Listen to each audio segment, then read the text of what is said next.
Je m'appelle Marie-Louise Sarag. J'ai une pratique qui se tourne plutôt vers les arts numériques en tant que médium et sujet.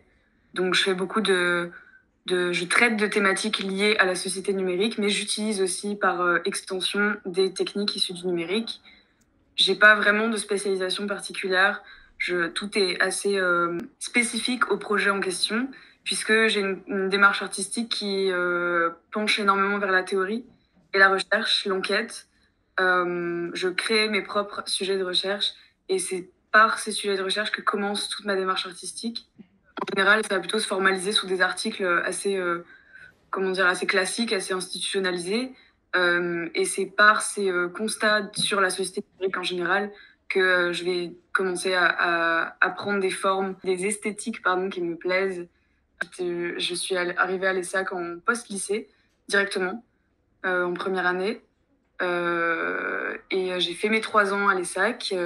J'ai eu mon diplôme là-bas. C'est là que j'y ai appris beaucoup de choses, surtout sur le numérique, et que j'ai commencé à développer un intérêt pour la théorisation du cyberespace. Et maintenant, je suis à l'ERG en Master 1 en art numérique. J'ai commencé à m'intéresser à la théorisation du cyberespace en deuxième année à l'ESSAC, où j'ai commencé sur les cyberutopies et comment le cyberespace peut être un terreau de libération, plutôt féministe et queer à l'époque. Et en troisième année, je suis passée du coup sur des rapports au cyberespace qui étaient un peu plus conflictuels. Donc le cyberespace, oui, peut-être espace de libération, mais en fait pas tellement, puisque aujourd'hui on constate que c'est plutôt l'inverse. Euh, et donc, comme je disais aussi, toute cette théorie, ça a été pour moi le terreau de mes pratiques artistiques. Et j'ai formalisé ça avec de la programmation, avec du coup du graphisme, puisque c'est quand même la spécialité de l'ESSAC, avec de la vidéo pas mal en troisième année. Et c'est du coup graduellement que j'ai commencé à ouvrir aussi les techniques artistiques que j'utilisais, puisque j'ai commencé sur des choses qui étaient assez plates, assez 2D. J'ai commencé un peu à m'extraire de ça en deuxième année, en utilisant la 3D, en utilisant des techniques qui sont un peu évidentes avec les sujets du web. Mais c'est en troisième année vraiment que j'ai commencé, que j'ai la pratique la plus logiquement, la plus proche de ce que je fais maintenant. Puisque aujourd'hui, je fais encore de la vidéo, ce que je faisais en troisième année. J'ai gardé aussi une pratique de graphisme qui sert plutôt pour formaliser mes articles de recherche et de la programmation aussi, quelque chose que j'ai beaucoup fait à l'ESSAC pendant mes 3 ans. La programmation de sites, la programmation Python, tout ce qui pouvait me servir en fait d'art numérique à retranscrire les idées que j'avais sur le cyberespace et notamment celles que j'ai aujourd'hui, puisque du coup toutes ces strates que j'ai pu étudier, rechercher, approfondir, discuter à l'ESSAC, ça m'a mené aujourd'hui à un sujet de recherche assez large qui concerne les mutations, ou du moins la réminiscence de l'eugénisme, sa possible réminiscence dans la société numérique. Et c'est ça aujourd'hui qui encadre tous mes projets. Et quand je regarde avec le recul, ça questionnait, enfin, c'était déjà un questionnement que j'avais sur le numérique et comment on rencontre du réel à travers l'aplatissement et la donnée. En Master 1, je suis en spécialisation art numérique.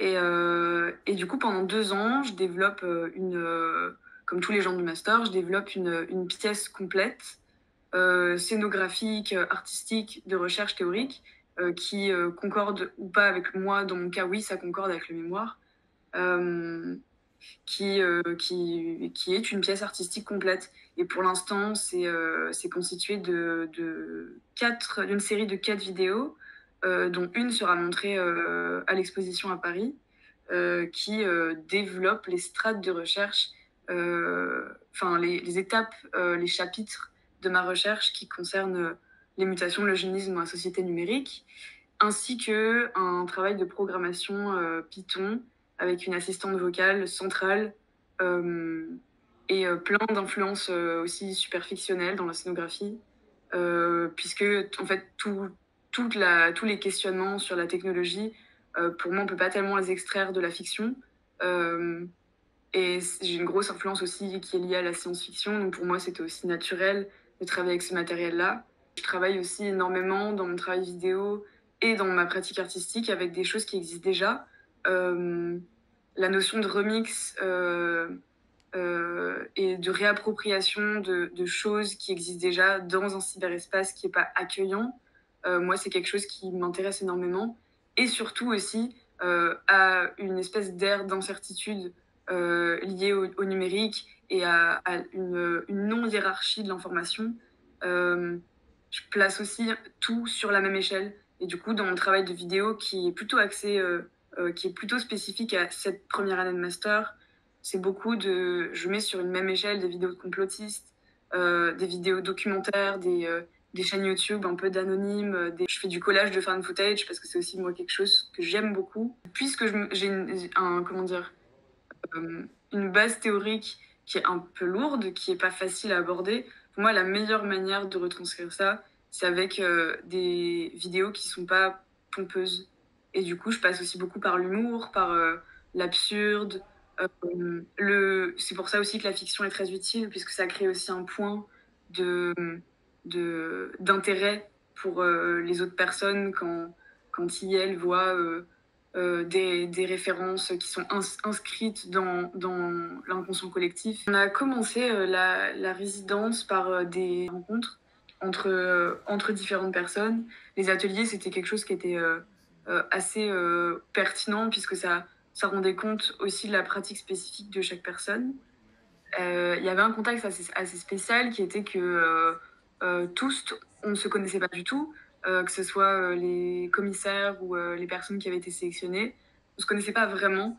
Du coup, il y avait aussi un enjeu qui était celui de la rencontre et comment on crée quelque chose d'aussi intime qu'une exposition où tout est entremêlé, où il y a un dialogue complet. Et du coup, c'est vrai que il y a eu une grosse phase avant d'aller à Marseille, qui était celle de se rencontrer et de discuter un peu. En fait, on n'a pas réellement, concrètement et littéralement, créé quelque chose en termes d'objet à la résidence, puisque 5 jours, en fait, c'est illusoire de penser qu'en 5 jours, on peut créer une œuvre qui soit pertinente, complète, réfléchie. Donc ces 5 jours, plutôt, ils étaient accordés pour réfléchir à la publication avec Rosanne et Clément et Annie, et aussi, du coup, à trouver une forme de lien commun qui pouvait unir tout le monde. Il y avait beaucoup de... Ça revenait énormément. Et donc, la résidence, ça a été surtout ce temps-là, en fait. Atelier, discussion, euh, questionnement sur la publication et questionnement scénographique aussi, surtout.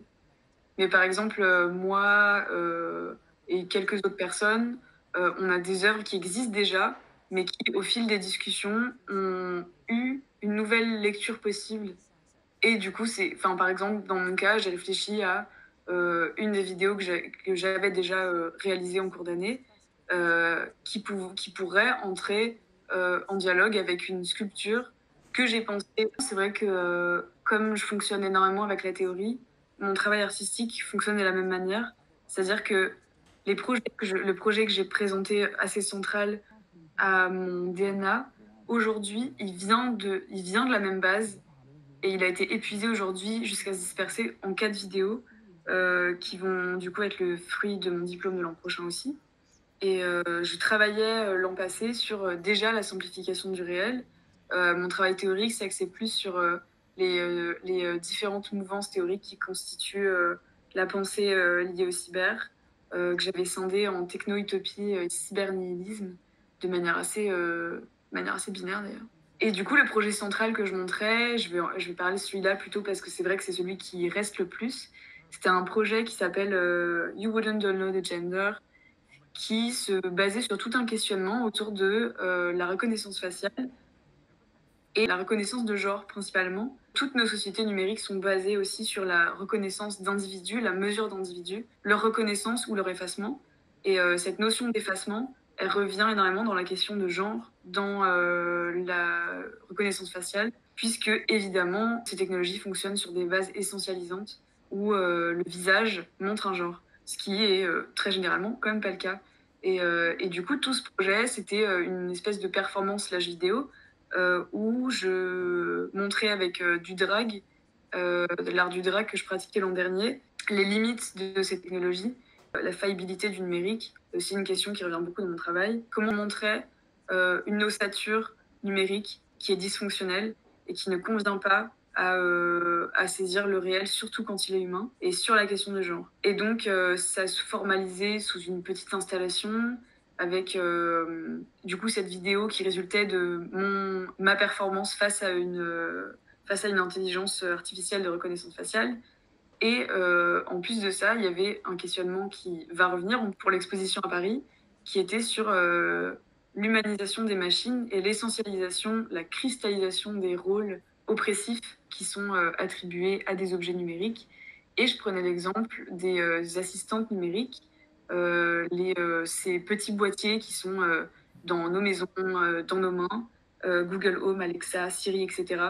Et qui, en fait, quand on regarde leur caractère, quand on regarde la manière dont elles sont dépeintes, leur manière d'interagir avec les gens, qui s'apparentent en fait à des épouses au foyer. Et moi, c'est quelque chose qui m'intéresse énormément. Ce sujet-là reste tel quel, mais il passe sous le prisme de l'eugénisme, qui fonctionne donc par la simplification du monde, la mise en place d'échelles de valeurs, de normes pour mesurer l'humain, l'individu, le réel, l'obsession de la prédiction, la simulation. Euh, et l'aplatissement de tout ça provoque une essentialisation de l'humain, euh, une classification et un effacement de certaines personnes.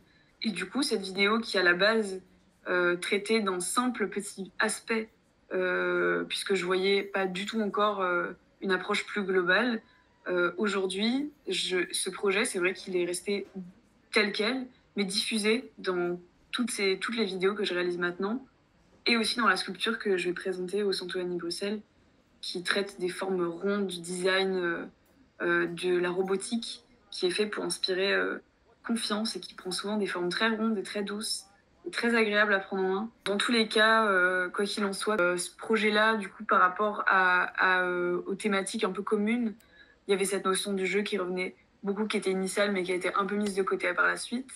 Et la notion habité, qui est assez littérale dans mon projet, puisque je traite de l'espace domestique, et qui pour moi est un questionnement central aussi, si on veut observer à la loupe des dynamiques de domination, de rapports sociaux, etc. Il y avait aussi cette question de fictionnalité, de choses qui sont sur à la fois vraies et pas vraies, et qui caractérisent aussi beaucoup une ère numérique où la hiérarchie de l'information n'existe plus telle qu'elle existait auparavant. Donc il y aura la vidéo dont j'ai parlé qui dure 7 minutes, qui aborde du coup la question des smart wives, ces assistantes vocales qui s'apparentent à des épouses au foyer et qui construisent un rapport d'assistanat super essentialisant. Et aussi, donc cette vidéo aussi se constitue beaucoup, comme je l'ai dit avant, de found footage,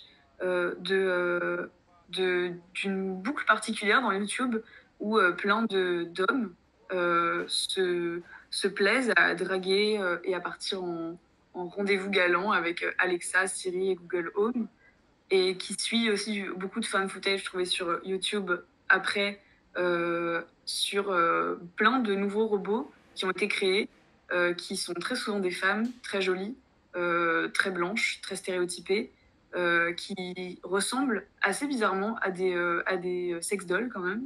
Et je finis par une vidéo que j'ai trouvée sur Internet Archive que j'affectionne particulièrement, qui est une vidéo humoristique des années 2000, où un homme tient tout un discours autour des sex robots en disant qu'il faut en acheter, mais être ami avec ces robots, parce qu'en fait, Terminator, c'est vrai, et si un jour il y a une révolte des robots, faut qu'on ait des alliés dans leur camp. Je disais, je joue sur la fictionnalité aussi, puisqu'il y a cette grande peur qui est la peur singulariste, qui est la peur que les intelligences artificielles décident par logique de nous éliminer, de nous dépasser, puisque ce seraient des intelligences supérieures aux nôtres. Et cette peur, du coup, liée avec le rapport d'assistanat et d'exploitation qu'on a avec des épouses au foyer, ce parallèle me permet de faire un parallèle avec une peur possible de révolte de l'autre, de révolte de quelqu'un avec qui on a entretenu un rapport d'assistanat, qui peut être un robot, mais qui peut être plein d'autres choses aussi, qui peut être la fameuse épouse au foyer.